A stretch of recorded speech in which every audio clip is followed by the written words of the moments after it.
ओम नमः भगवते वासुदेवाय। पृथ्वी एकादशी की आप सबको हार्दिक शुभकामनाएं। बैसाख कृष्ण पक्ष में आने वाली एकादशी को पृथ्वी एकादशी कहा जाता है। पृथ्वी एकादशी व्रत से 10,000 सालों के तप के बराबर फल मिलता है। पढ़े व्रत से जुड़ी कथा। अप्रैल यानी बैसाख मास में पृथ्वी एकादशी का व्रत 24 अप्रैल को रखा जाएगा। इस दिन भगवान विष्णु जी की पूजा की जाती है। पृथ्वी एकादशी का व्रत रखने से सौभाग्य मिलता है और सभी पाप धुल जाते हैं। ऐसा माना जाता है कि भगवान विष्णु की कृपा से मोक्ष मिलता है।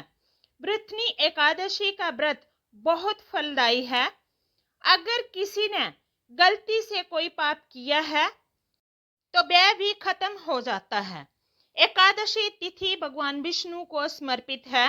भगवान विष्णु के आशीर्वाद से पृथ्वी एकादशी व्रत करने वाले को मोक्ष की प्राप्ति होती है। इस दिन व्रत करने वाले को व्रत कथा का पाठ करने पर ही संपूर्ण फल प्राप्त होता है। व्रत रख रहे हैं तो इस कथा को जरूर पढ़े या सुने। अप्रैल यानी बैसाख मास में पृथ्वी एकादशी का व्रत रखा जाता है। इस साल 24 अप्रैल को ये व्रत रखा जाएगा। इस दिन भगवान विष्णु की पूजा की जाती है। व्रत रख रहे हैं तो इस कथा को अवश्य पढ़े या सुने। पृथ्वी एकादशी की व्रत कथा इस प्रकार है।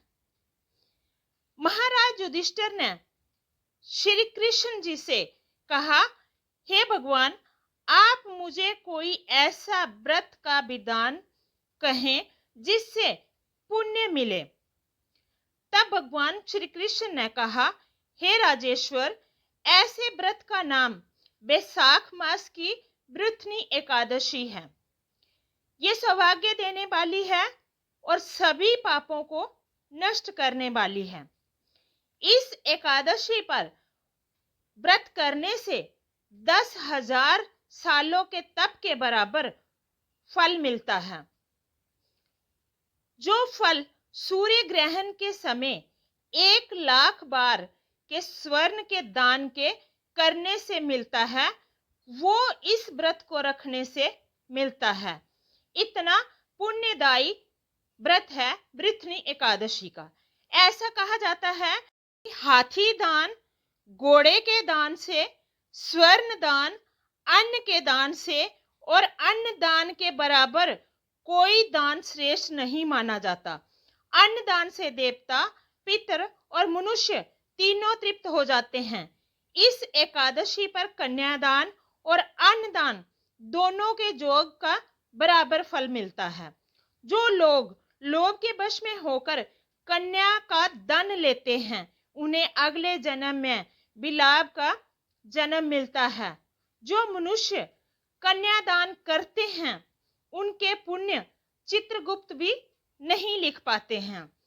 इस दिन कांसे के बर्तन में भोजन, मांस खाना, मसूर दाल, चना, कोदों, शाक, मधु, दूसरे का अन्न, स्त्री संभोग और दूसरी बार भोजन नहीं करना चाहिए। प्राचीन काल में नर्मदा नदी के किनारे मदंता नाम के राजा रहते थे। राजा का धर्म निभाने के साथ ही वह जप तप करते रहते थे। साथ ही प्रजा के प्रति दया भाव रखते थे। एक बार वह तपस्या में लीन थे तो एक भालू ने उनका पैर चबा लिया और राजा को जंगल की ओर खींच कर ले गया। तब राजा ने भगवान विष्णु से हाथ जोड़कर प्रार्थना की।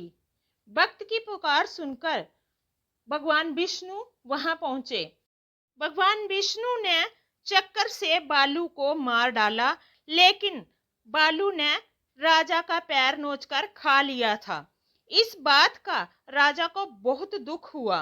राजा को दुखी देखकर विष्णु भगवान ने राजा से कहा कि बालू ने जो तुम्हारा पैर खाया है, ये तुम्हारे पूर्व जन्म के पाप हैं, जिसकी सजा तुम्हें इस जन्म में भुगतनी पड़ रही है। राजा ने भगवान विष्णु से इससे मुक्ति पाने का उपाय पूछा। तो भगवान विष्णु ने कहा कि हे राजन, तुम मेरी अवतार मूर्ति की पूजा वृथनी एकादशी का व्रत धारण करके करो। इससे तुम्हारे सारे पाप कट जाएंगे और व्रत के प्रभाव से दोबारा अंगों वाले हो जाओगे। इसके बाद राजा ने वृथनी एकादशी का व्रत धारण किया तो उसका पैर फिर से सही हो गया, उसका शरीर फिर से पूरा हो गया। ये था वृथनी एकादशी के व्रत का महात्म्य। पूरे श्रद्धा से सच्चे मन से भगवान की पूजा करनी चाहिए। एकादशी के दिन प्रसन्न होकर भगवान विष्णु सभी मनोकामनाएं पूर्ण करते हैं और मोक्ष की प्राप्ति होती है। बोलिए श्री विष्णु भगवान की जय, माँ लक्ष्मी की जय।